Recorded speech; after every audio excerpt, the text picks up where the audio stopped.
اللہ تعالیٰ نے فرمایا کہ اگر محمد صلی اللہ علیہ وسلم کوئی بھی بات ہماری طرف غلط منسوب کر دیتے تو ہم آپ کے دائیں ہاتھ کو پکڑ کے شہرک کو کاٹ ڈالتے، یعنی آپ کو پنپنے نہیں دیتے۔ اس کی وجوہات میں کئی بار بیان کر چکا ہوں، کیونکہ آپ صلی اللہ علیہ وسلم کی بات کی نسبت ہوتی کس کی طرف؟ اللہ کی طرف، خدا کی طرف۔ تو اللہ اپنی طرف جھوٹی نسبت کو نہیں پھیلنے دے گا، اور ایسی شخصیت سے جس کی بات پر لوگ یقین کر رہے ہوں۔ یہاں ایک اور بات سمجھنے کی ہے، دیکھیں اللہ تعالیٰ اپنی طرف جھوٹی بات کو منسوب نہیں کرنے دیتے، بشرطے کہ ایسی شخصیت اللہ کی طرف بات کی نسبت کرے جس کے سے لوگوں کو وہم ہو سکتا ہو کہ واقعی یہ کس کا قانون ہے؟ اللہ کا قانون ہے، واقعی یہ بات اللہ کی ہے۔ اس سے معلوم ہوتا ہے کہ اللہ کی نظر میں اللہ کے قانون کی اور اللہ کی باتوں کی کس قدر ویلیو ہے۔ سمجھ میں نہیں آ رہی میرا خیال ہے بات؟ دیکھو ایک آدمی ہے جس کی نظر میں اپنی بات کی خود بھی کوئی ویلیو نہ ہو، وہ کوئی بات کر دیتا ہے، لوگوں نے اس کو تبدیل کر کے آگے غلط بیانی سے کام لیا، کچھ بگاڑ دی، تو یہ سوچتا ہے کہ یار چلو میری بات ہے نا، اگر کسی نے غلط آگے پیش کر دیا اس کو تو تھوڑا سا غصہ آئے گا نا اس کو۔ لیکن جس کی نظر میں اپنی بات کی بہت ویلیو ہوتی ہے تو جتنی زیادہ ویلیو ہوگی اسے غصہ اتنا ہی زیادہ آئے گا۔ سمجھ میں آ رہی ہے بات؟ اللہ تعالیٰ اپنی بات لوگوں تک پہنچانے کے لیے ہر ایک کا انتخاب نہیں کرتے۔ وجہ کیا ہے کہ اگر آپ اپنا پیغام لوگوں تک پہنچانے کے لیے کمتر لوگوں کا انتخاب کرتے ہیں تو یہ اس کی علامت ہے آپ اپنے پیغام کو خود ہی ویلیو نہیں دے رہے، کسی کو بھی اٹھا کے بھیج دیا۔ ولیمے کی دعوت لوگوں کو ملتی ہے نا، ہم نے بھی اسی سوسائٹی میں ٹائم گزارا ہے نا، تو ہر طرح کے لوگوں سے ہمارا واسطہ پڑا ہے۔ کچھ لوگ بڑے نازک مزاج ہوتے ہیں کہ جی آپ نے ہمیں فون پہ کہہ دیا ولیمہ ہے، کارڈ کیوں نہیں بھیجا؟ ایسے نازک مزاج لوگ ہیں نا بہت سارے سوسائٹی میں، کیونکہ میرے ساتھ ایسا ہو چکا ہے۔ ایک دفعہ میری شادی تھی، کئی دفعہ حادثہ ہوا ہے، یہ حادثہ یا خوشی کہہ لیں، کچھ بھی کہہ لیں، تو ایک دفعہ مجھے یاد پڑ رہا ہے، ہوا تو ہر دفعہ ہی ہوگا ایسے، لیکن اب ایک دفعہ والا مجھے زیادہ یاد رہ گیا۔ اب جس نے ایک شادی کرنی ہوتی ہے نا وہ تکلفات کرتا ہے، تمبو لگیں گے، ولیمے ہوں گے، لڑکی والے آ رہے ہیں، لڑکے والے جا رہے ہیں، کارڈ بٹ رہے ہیں، نور چشمی اور پتہ نہیں کیا کیا اس کارڈ پہ لکھا جا رہا ہے، اور آپ کی آمد ہمارے لیے باعث سعادت رہے گی۔ اب جس کی ایک ہو تو وہ یہ سارے تکلفات کرے، جس نے یہ کئی دفعہ اس کو، یعنی اللہ معاف فرمائے ایسی باتیں کرتے ہوئے بھی گھر میں بھی بیان سنے جاتے ہیں نا۔ اب جس نے یہ کہ بھائی یہ شادی تو زندگی کا حصہ ہے، جب موقع ملے کر لو، موقع ملے کر لو بھائی، اس کو آسان بناؤ، تو وہ کہاں ان تکلفات میں پڑے گا کہ جی تمبو لگ رہا ہے اور ہال بک کرایا جا رہا ہے اور کارڈ چھپ رہے ہیں۔ او بھائی ہماری ایک رشتہ میسر ہو گیا ہے، شادی کرنی ہے تو کر دیں، نہیں کرنی ہے تو انکار کر دیں، ٹائم ہمارے پاس نہیں ہے۔ میں نے تو اپنے واقعات سنا ہے نا، ایک جگہ میں نے پیغام ونس اپون اے ٹائم بھیجا تھا، انہوں نے کہا 6 مہینے بعد، میں نے کہا 6 مہینے بعد ہی دیکھیں گے، جی ٹھیک ہے ٹھیک ہے نا، اس وقت تک ہماری کہیں نہیں ہوئی تو دوبارہ ٹرائی کر لیں گے، اگر ہو گئی تو پھر آپ کہیں اور کر لیں۔ انہوں نے کہا 6 مہینے کا انتظار نہیں، میں نے کہا 6 مہینے کا انتظار میں کر رہا ہوں، لیکن اس دوران کوئی اور رشتہ آ گیا تو ہم وہاں کر لیں گے، آپ کو اور مل گیا تو آپ وہاں کر لیے گا، کہیں بھی نہیں ہوئی نہ آپ کے نہ ہماری تو پھر دوبارہ رابطہ کر لیں گے۔ اتنا ٹائم نہیں ہے کہ 6 مہینے بعد، ہو سکتا ہے امام مہدی آ جائیں 6 مہینے سے پہلے۔ کیا خیال ہے بھائی؟ سارا سیٹ اپ ہی خراب ہو جائے ہمارا، وہ جہاد میں لگائیں گے نا، وہ تو آتا ہی۔ تو جب ایک چیز کو آسان بنایا جاتا ہے نا، آسان، تو پھر اس میں یہ نہیں ہوتا بھائی پسند ہے تو ابھی کر لو، نہیں پسند ہے تو پھر جب ہوگا تو اس وقت دیکھ لینا ٹھیک ہے؟ اپنے آپ کو آدمی کیوں 1 سال 2 سال کے لیے باؤنڈ کرے؟ تو مجھے یاد ہے اس طرح ہمارا تو سیٹ اپ اسی طرح ہوا۔ تو اب اس میں ہمارے پاس ولیمے کی سنت بھی زندہ کرنی ہے، تو کارڈ وارڈ چھپانے کا نہ ہمارے پاس ٹائم ہے نہ تکلف، تو ہم نے دیسی طریقے سے فون کر کے لوگوں کو دعوت دی، بھائی آج میرا ولیمہ ہے، کائنڈلی آپ آ جائیے گا۔ یہ کون سا ولیمہ ہے؟ اب تو ہم تھوڑے مشہور ہو گئے نا، لوگ تھوڑا سا احترام کرنے لگے، شروع میں تو بے تکلف تھے لوگ، یہ کون سا طریقہ بھائی ولیمے کا، فون کیا آ جانا؟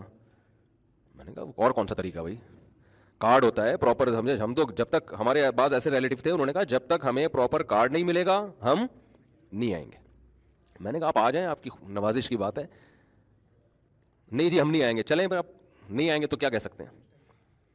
تو اب یہی تو نہیں کہ ایک آدمی پہ ہم سارا ٹائم برباد کریں، آئے پھر بھی اب کیا ہے، مجھے وہ یاد رہا نا وہ واقعہ کہ جی کارڈ نہیں دیا ہم نے پراپر، دیسی طریقے سے بتا دیا، تو ان کو اپنی انسلٹ محسوس ہو رہی ہے۔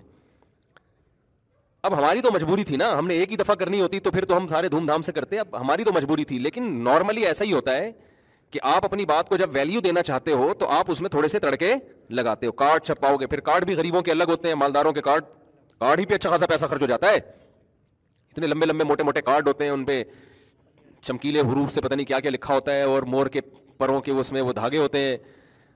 تو یہ شو کیا جاتا ہے کہ گویا ہم اپنی انویٹیشن کو ایک ویلیو دے رہے ہیں. ایسے نہیں ہے چلتے پھرتے کہہ دیا ابے بھائی ابے یار مجھے یاد آیا تو بھی آ جانا ولیمے میں چل. یہ اس کی علامت ہوتی ہے آپ اپنی بات کو, آپ اپنی دعوت کو خود بھی ویلیو نہیں دے رہے. یہی مطلب سمجھا جاتا ہے سوسائٹی میں. اب نکاح میں, شادی بیاہ میں تو یہ غلط اس لیے ہے کہ اسلام نے اس کو آسان بنایا, تو آسان رکھو بھائی, کوئی کارڈ دے دیتا ہے تو بھی ٹھیک ہے, زبانی کہہ دیتا ہے تو بھی ٹھیک ہے. لیکن اصولی طور پر اتنی بات درست ہے کہ جب کوئی شخص اپنی بات کو ویلیو دینا چاہتا ہے تو اپنا پیغام پراپر وے میں وہ دیتا ہے, ریکارڈ کراتا ہے, اس پہ جو لیٹر ہیڈ ہے اس پہ لکھے گا, اس پہ اسٹیمپ ہوگی. ایسا ہی نہیں ہوگا کہ کسی بھی کاغذ پہ لکھا اور پیغام پکڑا دیا. ہمیں یاد ہے ایک دفعہ ہم گاؤں میں تھے, دورہ صرف وغیرہ کرنے جایا کرتے تھے, تو ہم نے نا اپنے گھر میں خط لکھا سگریٹ کے ڈبوں پہ. کسی نے کہا یار گھر والوں کو خیریت بتا دو, فون کا اتنا رواج نہیں تھا, تو ہم نے کیا کیا, وہ سگریٹ کے ڈبے نا ہم لوگوں نے اور اس پہ خط لکھ دیا. تو ہمارے گھر والے اتنا غصہ ہوئے, میں بالکل بچہ تھا اس وقت, کہ بھائی یہ کون سا طریقہ خط لکھنے کا یار, کوئی ایک کاغذ خرید لیتے. بات بالکل ٹھیک ہے, ہم تو لاؤ بالی پن میں ہم نے لکھ دیا. ہمارے حضرت مفتی رشید احمد صاحب رحمہ اللہ کے ہاں جب کوئی سوال بھیجتا تھا نا مسئلہ پوچھنے کے لیے, تو پراپر کاغذ پہ اگر سوال نہیں لکھا ہوتا تھا تو حضرت جواب نہیں دیتے تھے. جیسے کسی نے کیا کیا کہ جی سوال ایسے لکھا کہ کوئی بھی کاغذ ملا پڑا ہوا پھٹا پرانا سا, اپنا مسئلہ لکھ دیا, طلاق کا یا وراثت کا کچھ بھی, تو حضرت دیکھتے تھے نا کہ پراپر کاغذ بھی استعمال نہیں کیا تو وہ ڈسٹ بن میں ڈال دیتے تھے. وہ کہتے تھے آپ کو اپنے سوال کی خود ہی قدر نہیں ہے, آپ سے اتنا نہیں توفیق ملتی کہ ایک پراپر کاغذ لیتے, اس پہ تمیز سے کچھ تحریر لکھ لیتے. آپ نے ہمارے ٹائم کو ایسے برباد سمجھا ہوا ہے. جب آپ اپنی بات کو خود ہی ویلیو نہیں دے رہے تو ہم ویلیو کیوں دیں؟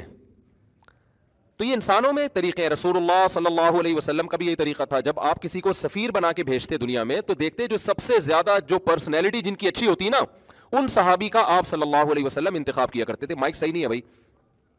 آپ صلی اللہ علیہ وسلم ان صحابی کا انتخاب کرتے تھے. کیوں؟ جب وہ دربار میں جائیں گے تو پرسنالٹی دیکھ کر بادشاہ کو اندازہ ہوگا کہ یہ کسی معمولی, معاذ اللہ, معمولی شخص کا نمائندہ نہیں ہے, یہ معمولی شخصیت نہیں ہے, وہ بات کو ویلیو دے گا. تو ہمیشہ دنیا میں ایسا ہوتا ہے. تو اب آپ بتاؤ کہ جس اللہ نے اپنا پیغام انسانوں کو بھیجنا تھا, تو وہ اللہ اس کے لیے جس انسان کی سلیکشن کرے گا, کیا وہ کم نوعیت کا انسان ہو سکتا ہے؟ تو بہت زیادہ گونج رہی آواز یار, بند کریں نا اوپر کے. کیا یہ ممکن ہے کہ اللہ تعالیٰ اس کے لیے کسی کم شخصیت کا انتخاب کرے؟ اسی لیے اللہ جب پیغمبروں کا انتخاب کرتے ہیں نا تو وہ اس قوم کے سب سے بہترین لوگ ہوتے ہیں, بلکہ روئے زمین کے سب سے بہترین پرسنالٹی کے لحاظ سے, اور ان کی زندگیاں ہر عیب سے پاک ہوتی ہیں. کبھی ان کی طرف لوگوں نے انگلیاں نہیں اٹھائی ہوتی, کوئی الزام نہیں لگا ہوتا کبھی ان کے اوپر, نہ کردار پہ کوئی الزام, نہ اخلاقیات پہ, نہ جھوٹ کا الزام. جو چیزیں انسان کے, یار اس کو صحیح کریں بیبی, آواز بہت گونج رہی ہے, تو کم کر دیں آواز, گونج تو نہ, ایکو ختم کریں اس کا. تو ان کی زندگیاں ایسی ہوتی ہیں کہ ان کے کیریکٹر پہ کبھی بھی الزام نہیں لگتا. کیریکٹر کا مطلب جھوٹ نہیں بولا ہوتا کبھی انہوں نے زندگی میں, اور کبھی ان سے خیانت ثابت نہیں ہوتی, کبھی کوئی غیر اخلاقی حرکت نہیں کی ہوتی انہوں نے. یہ تمام چیزوں سے اللہ پیغمبروں کو پاک رکھتے ہیں, ایسی شخصیتوں کو اللہ پیغمبر بناتے ہیں. تو مسئلہ کیا ہے, یہ اللہ ایسا کرتا کیوں ہے, جو اصل میں بیان کرنا چاہ رہا ہوں. اللہ ایسا اس لیے کرتے ہیں کہ اللہ کی نظر میں سب سے زیادہ ویلیو کس کے قانون کی ہے؟ اللہ کے قانون کی ہے. اللہ کہتا ہے اس میں نہ کوئی رخنا نہیں آنا چاہیے, کسی بھی لحاظ سے لوگوں میں کنفیوژن نہیں ہونی چاہیے. لوگوں کو پتا ہو کہ یہ اللہ کا قانون ہے اور یہ انسانوں کا قانون ہے, لوگ ڈبل مائنڈڈ نہ ہو اس میں. اب آپ مجھے بتائیں کہ ہم لوگ جس ٹریک پہ چل رہے ہیں, ہماری نظر میں اللہ کے قانون کی ویلیو سے زیادہ حکومتوں کے قوانین کی ویلیو ہے, کلچر کے قوانین کی ویلیو ہے, سوسائٹی کے قوانین کی ویلیو ہے. اللہ کے قانون کو ہم نے پسے پش ڈال دیا ہے.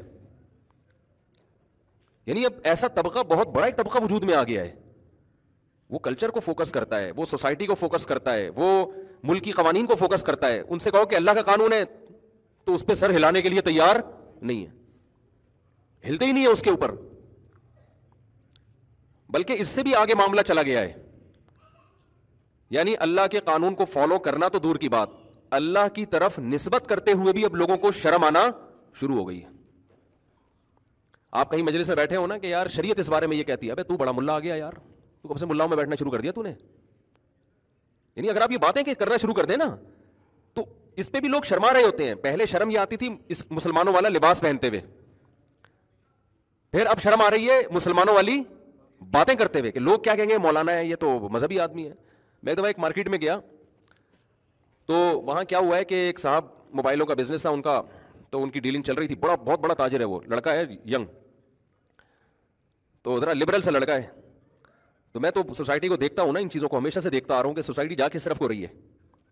تو مجھے یاد ہے کہ اس نے کوئی بات کی نا, تو کسی نے اس پہ جواب دیا, تو اس نے کہا یار شریعت تو اس بارے میں یہ کہتی ہے. اس شریعت کے لفظ کو لڑکوں نے پکڑ لیا, بھائی تو بڑا مولوی بن گیا یار, تو بڑی مذہبی باتیں کرنا شروع کر دی, کیا ہو گیا تیرے کو. تو مجھے احساس ہوا کہ یار ہماری سوسائٹی اس طرف جا رہی ہے کہ ایک عام آدمی کے زبان سے اگر شریعت کا لفظ نکل گیا یا اسلام کا لفظ نکل گیا تو اس کو بھی برا سمجھا جا رہا ہے کہ تو کب سے ملا کب سے بن گیا, تو یہ تو نے باتیں کہاں سے شروع کر دی. بڑا آیا شریعت کی باتیں کرنے والا, بڑا آیا اسلام کی باتیں کرنے والا. اب پتہ ہے کیا چل رہا ہے سوسائٹی میں, اب یہ چل رہا ہے کہ یار سوسائٹی اس کو برا سمجھتی ہے, لہذا اس کام سے ہمیں بچنا چاہیے. یار سوسائٹی میں اس کو اچھا نہیں سمجھا جاتا, لہذا اس کام سے ہمیں بچنا چاہیے. جب بھی کوئی یہ بات کیا کرے نا فوراً بولو سوسائٹی کی ایسی کی تیسی. دیکھو عمل میں کوتاہی کم درجے کی بری چیز ہے, نظریات اور عقیدے میں کوتاہی پر اللہ معاف نہیں کرے گا, نہیں چھوڑے گا. آپ کو اگر اپنے آپ کو اسلام کی طرف منسوب کرتے ہوئے شرم آ رہی ہے نا, تو اسی شرم کے ساتھ قیامت میں اٹھو گے, اللہ آپ کو اپنی طرف نسبت کرنے نہیں دے گا. اللہ کہے گا تجھے اس وقت شرم آتی تھی اپنے آپ کو مسلم بولتے ہوئے, میرا نام لیتے ہوئے, اب تو کیسے میری رحمت کے سائے میں آنے کی کوشش کر رہا ہے.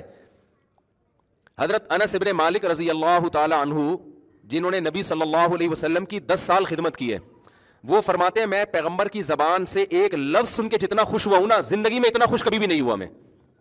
وہ کیا لفظ تھا کہ ایک شخص رسول اللہ صلی اللہ علیہ وسلم کے پاس آیا, اس نے عرض کیا یا رسول اللہ المرء يحب القوم وليس منهم, یا رسول اللہ ایک شخص کسی سے محبت کرتا ہے لیکن اس قوم میں وہ ہے نہیں, تو اس کا کیا ہوگا؟ آپ نے فرمایا المرء مع من احب یوم القیامہ, قیامت میں اسی کے ساتھ حشر ہوگا جس سے تمہیں محبت ہوگی. انس ابن مالک کہتے ہیں یہ سن کے جتنی ہمیں خوشی ہوئی اس سے پہلے کبھی ایسی خوشی نہیں کہ ہمارا حشر کس کے ساتھ ہوگا؟ پیغمبر کے ساتھ ہوگا. یعنی حضرت انس ابن مالک کو یہ تھا کہ ہمیں چونکہ نبی سے محبت ہے تو بھائی ہمارا تو مزہ ہوگا, پھر تو ہمارا حشر کس کے ساتھ ہوگا؟ نبی کے ساتھ. آپ کو اگر نبی کی طرف نسبت کرتے ہوئے شرم آ رہی ہے, آپ لبرل لوگوں کو خوش کرنے کے لیے, پڑھے لکھے لوگوں کو جو پڑھے لکھے سمجھے جاتے ہیں ان کو خوش کرنے کے لیے آپ کو نماز کی بات کرتے ہوئے شرم آ رہی ہے یا اپنے اسلام کی طرف نسبت کرتے ہوئے شرم آ رہی ہے, تو سمجھ لو کہ آپ کے دل میں محبت کس کی ہے؟ آپ نے عقیدت اور محبت بٹھا لی ان لوگوں کی جو خدا کے باغی ہیں, جو خدا کو ماننے والے نہیں ہیں, تو حشر انہی کے ساتھ ہوگا آپ کا.